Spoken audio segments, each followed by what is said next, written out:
Dear students, today we will talk about contractions और short forms.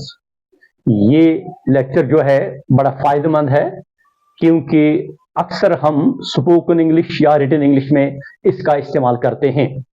तो यहां हम देखेंगे shall not की कंट्रैक्शन है short, SHAN'.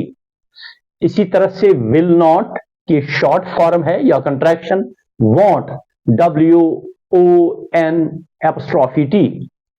cannot इसकी है can't या can't पढ़ते हैं, CAN'. यहां आपको एक बात और याद रखनी है कि अगर AIN'' होगा तो ये किसके बदले हम इस्तेमाल कर सकते हैं? is not, am not या are not. यानी जहां ain't लिखा होगा उस ain't का मतलब है is not, am not या are not. लेकिन अगर is not अलग लिखा होगा तो वो isn't बनता है, am not amn't बनता है, AMN''. तो इसी तरह से are not, aren't. Of the clock, o'clock जो हम लिखते हैं वो है actually of the clock, O' clock. I have, I''VE. Do not, don't, DON'T. He is या ही वॉज या ही हैज, इसकी कंट्रैक्शन जो है वो है He''S. यानी जहां He''S होगा वो वर्ड हो सकते हैं दो, चाहे वो ही इज होगा, ही वॉज होगा या ही हैज होगा.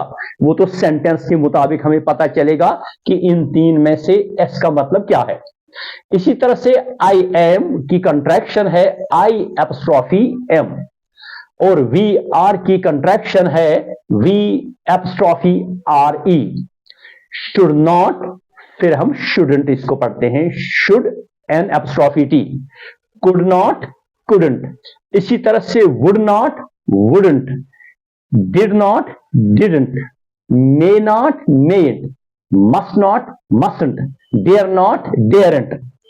इसी तरह से हम कहेंगे अगर कहीं लिखा होगा I''D तो इस D का मतलब है ये did भी हो सकता है, अगर I के साथ होगा तो फिर I did, I could, I would, I had या I should.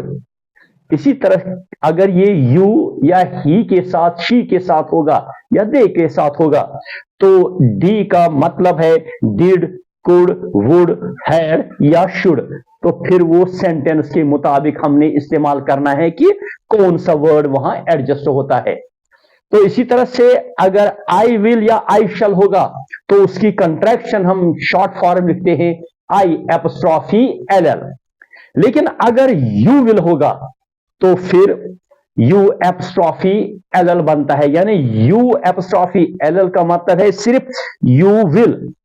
लेकिन अगर I के साथ ''LL होगा तो वो will भी हो सकता है और shall भी हो सकता है. अगर He''LL होगा तो वो सिर्फ he will बन सकता है. उम्मीद है कि ये लेक्चर आपको मुफीद लगा होगा. Thanks. Have a nice day.